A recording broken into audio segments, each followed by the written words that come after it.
Hello everyone, जय हिंद। आज है 11 नवंबर और आज की इस वीडियो में हम 11 नवंबर से बनने वाले करंट अफेयर के सभी इंपॉर्टेंट क्वेश्चंस को डिस्कस करेंगे। रिवीजन कर लेते हैं।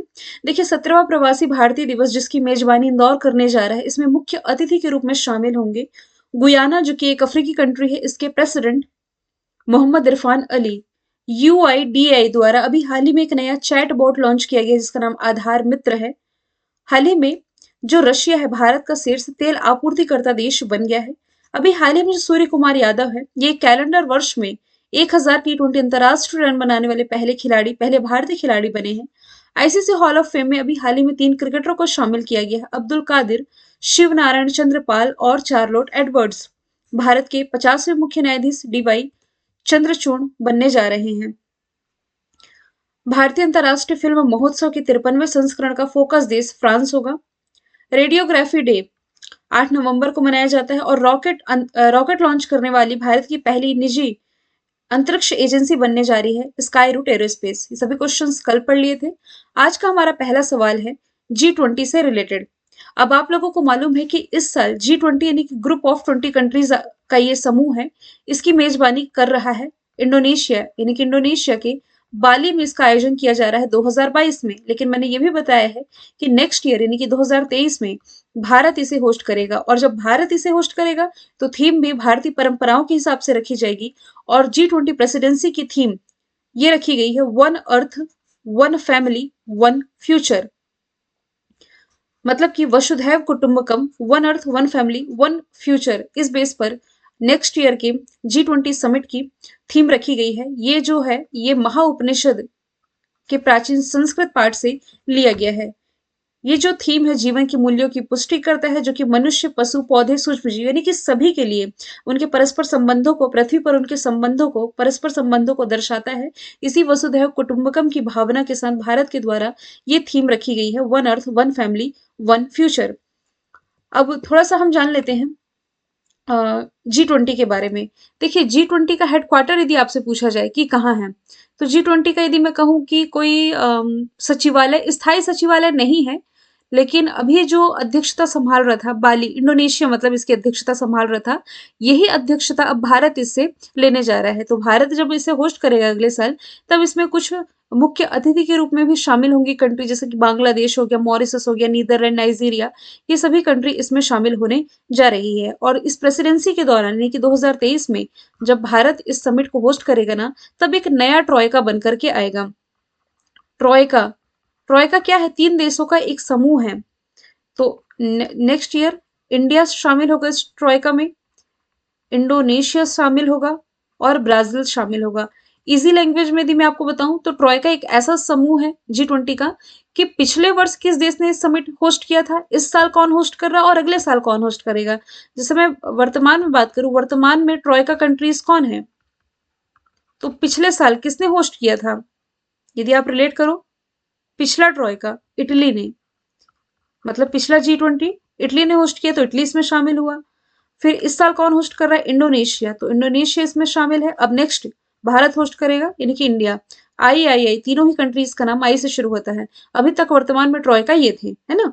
अब इटली तो हट गया, ये तो पुराना हो जाएगा।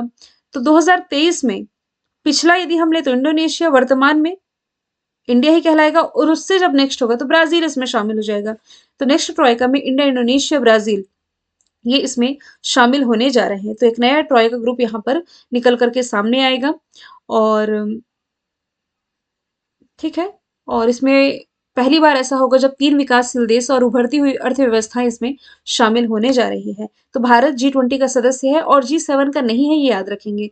अगला प्रश्न, उत्तराखंड गौरव सम्मान से किसे सम्मानित किया गया है? रिसेंटली अजीत डोभाल, प्रसून जोशी और विपिन रावत। अजीत डोभाल जो कि भारत के राष्ट्रीय सुरक्षा सलाहकार यानी कि हाँ, राष्ट्रीय सुरक्षा सलाहकार तो रह ही चुके हैं भारत के, इनका कार्यकाल भी बढ़ाया गया था इसके बाद।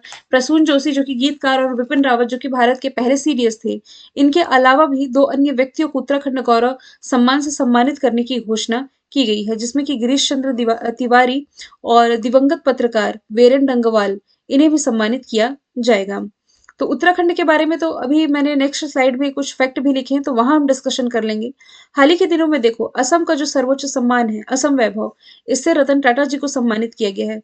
कर्नाटक रत्न अवार्ड से सम्मानित 10वें व्यक्ति पुनीत राजकुमार बने मरणोपरांत। जो पहला लता दीनानाथ मंगेशकर पुरस्कार की शुरुआत की गई थी, इसके पहले विजेता नरेंद्र मोदी जी, और कैपिटल फाउंडेशन के द्वारा लाइफ टाइम अचीवमेंट अवार्ड से ओडिशा के जो मुख्यमंत्री हैं नवीन पटनायक, इन्हें सम्मानित किया गया है। Skoch chief minister of the year award से सम्मानित किया गया आंध्र प्रदेश के जो मुख्यमंत्री हैं जगन मोहन रेड्डी, इन्हें। अगला प्रश्न है, राष्ट्रपति द्रौपदी मुर्मू जी के द्वारा नेशनल फ्लोरेंस नाइटिंगेल अवार्ड किस क्षेत्र में प्रदान किए गए हैं? रिसेंटली द्रौपदी मुर्मू, जो कि भारत की पहली महिला आदिवासी राष्ट्रपति है, इन्होंने नर्सिंग के क्षेत्र में फ्लोरेंस नाइटिंगेल अवार्ड है, जो कि अभी नवंबर के महीने में ही प्रदान किए हैं। इस अवार्ड की स्थापना 1973 में स्वास्थ्य और परिवार कल्याण मंत्रालय के द्वारा समाज में जो नर्स होती हैं और नर्सिंग पेशेवरों द्वारा प्रदान की गई जो सराहनीय सेवाएं होती हैं, इन्हें प्रोवाइड किया जाता है। तो बस ये अवार्ड का नाम है फ्लोरेंस नाइटिंगेल अवार्ड। किस क्षेत्र में दिया जाता है? नर्सिंग के क्षेत्र में। वैसे यदि आप खेल जगत से रिलेट करो तो भारत में खेल जगत का सर्वोच्च सम्मान, वैसे पहले आप राजीव गांधी खेल रत्न अवार्ड को पढ़ते थे, लेकिन अब जो राजीव गांधी खेल रत्न अवार्ड है ये मेजर ध्यानचंद के नाम से दिए जाएंगे, ऐसी घोषणा भी की जा चुकी है। तो भारत में खेल जगत का सर्वोच्च सम्मान मेजर ध्यानचंद, और वर्ल्ड लेवल पर यदि हम बात करें विश्व स्तर पर, कौन सा है? लॉरियस स्पोर्ट्स अवार्ड, ये पूरे वर्ल्ड लेवल पर है। साहित्य के क्षेत्र में यदि हम देखें तो जो ज्ञानपीठ अवार्ड है, जिसके पहले विजेता जी शंकर कुरूप थे, पहली विजेता महिला आशा पूर्णा देवी थी। वैसे 56वें विजेता इसके नीलमणि फूकन और 57वें दामोदर माउजो बने हैं। मैं लिख भी देती हूँ, नीलमणि फूकन और दामोदर माउजो। तो साहित्य जगत का सर्वोच्च सम्मान है ज्ञानपीठ अवार्ड। और फिल्म जगत का भारत में यदि हम देखें तो दादा साहब फाल्के अवार्ड फिल्म जगत का सर्वोच्च सम्मान है। और वैसे यदि हम बात करें तो वर्ल्ड लेवल पर है तो ऑस्कर है। आशा पारेख को भी लाइफ टाइम अचीवमेंट अवार्ड से सम्मानित किया गया है, ये याद रखेंगे। अगला प्रश्न है, भारत के विधि आयोग के अध्यक्ष के रूप में किसकी नियुक्ति की गई है? रिसेंटली जो Rituraj Awasthi, option number B right answer होगा, इन्हें विधि आयोग के अध्यक्ष के रूप में नियुक्ति की गई। जो ऋतुराज अवस्थी है ये सेवानिवृत्त उच्च न्यायालय के न्यायाधीश रह चुके, 3 साल के लिए विधि आयोग के अध्यक्ष रहेंगे। विधि आयोग की जो भूमिका होती है सरकार की नीतियों पर सलाह देना होता है, और साथ ही गलत नीतियों पर इसकी आलोचना भी है जो विधि आयोग के द्वारा की जाती है। कई बार इसकी प्रकृति पूछ ली जाती है कि भाई किस तरह का निकाय है, सांविधिक है, संवैधानिक है, कार्यकारी है, तो ये एक गैर सांविधिक निकाय है। अपनी शर्तों के अनुसार ये रिपोर्ट प्रस्तुत करता है। 1955 में विधि आयोग का गठन जब पहली बार किया गया था, इस हिसाब से अभी तक इसने 277 रिपोर्ट प्रस्तुत कर चुका है ये। वैसे 22वां जो विधि आयोग उसका गठन 2020 में हुआ, और इसमें माफ कीजिएगा 2020 में किया गया, और उसके बाद से अब ये नियुक्ति की जा रही है नेक्स्ट विधि आयोग के अध्यक्ष के रूप में ऋतुराज अवस्थी की। वाई चंद्रचूड़, यशवंत चंद्रचूड़, इनकी नियुक्ति भारत के 50वें मुख्य न्यायाधीश के रूप में की गई है। केवी कामत ये रिसेंटली रिलायंस इंडस्ट्रीज लिमिटेड के 5 साल के स्वतंत्र निदेशक बने हैं। Atul Kumar Goyal Indian bank association के फिर से अध्यक्ष बन गए हैं। अगला प्रश्न है, हाल ही में भारतीय वायुसेना और रॉयल सिंगापुर वायुसेना के बीच में जो वार्षिक सैन्य अभ्यास रहा, 11वां संस्करण किस राज्य में शुरू हुआ? तो इसका एडिशन ये पश्चिम बंगाल में शुरू हुआ है। पश्चिम बंगाल कलाई कुंडा में एडिशन है 11वां। और वायुसेना प्रमुख विवेक राम चौधरी हैं, ठीक है। पश्चिम बंगाल की राजधानी कोलकाता, मुख्यमंत्री ममता बनर्जी, राज्यपाल जगदीप धनखड़ पहले थे, लेकिन अब वो हमारे उपराष्ट्रपति हैं। तो मणिपुर के जो राज्यपाल है ला गणेशन, ये 7वें संविधान संशोधन 1956 के तहत पश्चिम बंगाल के भी राज्यपाल का एडिशनल चार्ज संभाल रहे हैं, क्योंकि 7वां संविधान संशोधन 1956 कहता है कि 2 या 2 से अधिक राज्यों के लिए एक राज्यपाल हो सकते हैं। बक्सा, गौरुमारा, जल्दापारा, सिंह लीला यहाँ के इंपॉर्टेंट नेशनल पार्क है, जिसमें कि जो सिंह लीला है ना, यहाँ 20 लाल पांडाओं को शिफ्ट किया जा रहा है, इसके कारण ये चर्चे में भी आया था। पश्चिम बंगाल में एक श्यामा प्रसाद मुखर्जी पोर्ट है, मतलब कोलकाता पोर्ट ट्रस्ट का नाम श्यामा प्रसाद मुखर्जी के नाम पर रखा गया, ये बात ठीक है। इसके अलावा जो अंडर वाटर ट्रेन है ना, भारत में जो पहली अंडर वाटर ट्रेन है, ये कोलकाता से चलाई जाएगी नेक्स्ट ईयर तक। दुर्गा पूजा को यूनेस्को के विश्व विरासत में शामिल किया गया है। वायुसेना के कुछ ऑपरेशन यदि आप लोगों को याद होंगे तो ऑपरेशन गंगा रिलेट कर सकते हो आप। ऑपरेशन गंगा ये एनडीए का पार्ट बना था जिसमें कि यूक्रेन से भारतीयों को निकाला जा रहा था। एक ऑपरेशन देवी शक्ति था जिसके तहत अफगानिस्तान से भारतीयों को निकाला जा रहा था। अच्छा, गुजरात में तो गुजरात के गांधीनगर में डेफ एक्सपो संपन्न हुआ है। मतलब शुरू होना था। दिल्ली में रिसेंटली इंटरपोल की 90वीं बैठक। और मध्य प्रदेश का जो इंदौर शहर है 17वां प्रवासी भारतीय दिवस की मेजबानी करने जा रहा है। अगला प्रश्न, उत्तराखंड किस वर्ष एक अलग राज्य बना था? तो सन 2000 में उत्तराखंड है जो कि एक नए राज्य के रूप में उभर करके आया था। ऑप्शन बी इसका राइट आंसर हो जाएगा। तो 9 नवंबर को इसने अपना स्थापना दिवस मनाया है। एक तरह का पहाड़ी राज्य है जिसकी राजधानी देहरादून, ग्रीष्मकालीन राजधानी गैरसैंण हो जाएगी। मुख्यमंत्री पुष्कर सिंह धामी, राज्यपाल गुरमीत सिंह हो जाएंगे। Jim Corbett, Rajaji, Nanda Devi Gangotri national park सब यही स्थित है। भारत में जो प्रोजेक्ट टाइगर है ना, इसकी शुरुआत जिम कॉर्बेट नेशनल पार्क से ही की गई थी। और इसके अलावा एनईपी यानी कि न्यू एजुकेशन पॉलिसी को प्री प्राइमरी लेवल पर लागू करने वाला जो भारत का पहला राज्य है ये उत्तराखंड ही हो जाएगा। ठीक है, अगला प्रश्न है, अच्छा, वैली ऑफ फ्लावर फूलों की घाटी का संबंध कहाँ से है? तो ये उत्तराखंड से ही हो जाएगा। उत्तराखंड के उत्तरकाशी जिले में पहला हिम तेंदुआ संरक्षण केंद्र ये स्थापित किया जा रहा है। हरिद्वार ये चर्चे में था। क्यों चर्चे में था?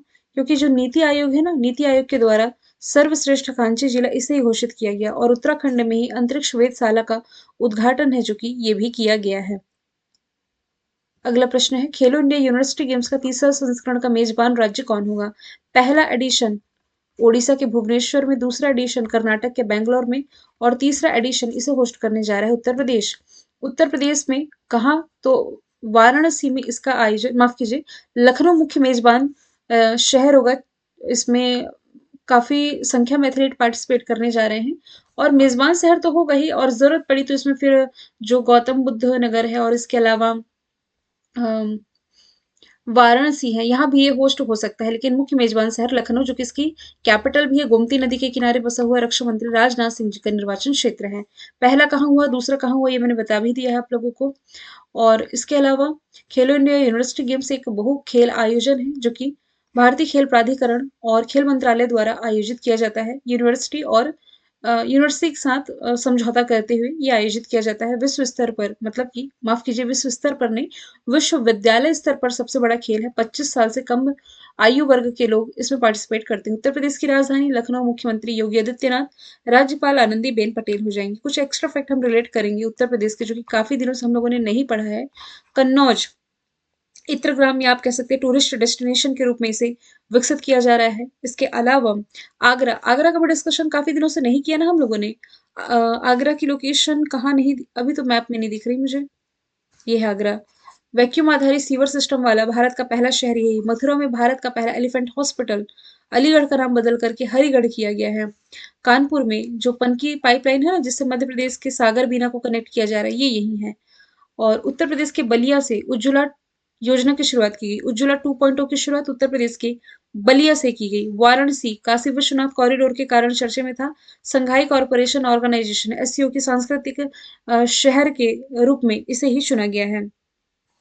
अच्छा, भरतौल गांव आप लोगों को याद होगा। भरतौल गांव ये भारत का पहला फर्स्ट आरओ विलेज बना है। ये उत्तर प्रदेश का ही हो जाएगा। अब मध्य प्रदेश नेक्स्ट ईयर क्या होस्ट करेगा? खेलो इंडिया यूथ गेम्स, जो कि अभी चौथा एडिशन कहाँ हुआ था? हरियाणा के पंचकुला में। नेक्स्ट मध्य प्रदेश होस्ट करेगा। अगला प्रश्न मैंने रिवीजन के लिए रखा है। भारत के, माफ कीजिए, स्वतंत्र भारत के पहले मतदाता का निधन हुआ। इनका नाम ये था श्याम सरन नेगी। इमेज इसमें ऐड नहीं है। 106 वर्ष की आयु में इनका निधन हो गया है और इसके लिए चुनाव आयोग ने भी शोक प्रकट किया है। राकेश झुनझुनवाला शेयर मार्केट के बिग बुल कहे जाते, इनका निधन हुआ। अमर हौजी सबसे गंदा व्यक्ति दुनिया का जो कि 60 साल से नहीं नहाया था, ईरान का मौहौजी निधन हुआ। स्टील मैन कहे जाने वाले जो जमशेदजी ईरानी थे, इनका भी हाल ही में निधन हुआ। कल मैंने आप लोगों से डोनी पोलो एयरपोर्ट के बारे में पूछा था जो कि अरुणाचल प्रदेश में स्थित है। आज का सवाल है, अंतर्राष्ट्रीय हॉकी महासंघ के नए अध्यक्ष कौन बने हैं? आंसर कमेंट बॉक्स में बताइएगा। टेलीग्राम पर जरूर फॉलो कर लीजिए कल्याणी मैम पीडीएफ, ये मेरे टेलीग्राम चैनल की आईडी है। डायरेक्ट सर्च करेंगे और जुड़ जाएंगे। लगभग 20,000 की फैमिली वहां हमारी कंप्लीट होने जा रही है। फिर हम मिलेंगे नेक्स्ट वीडियो के साथ। Thank you so much.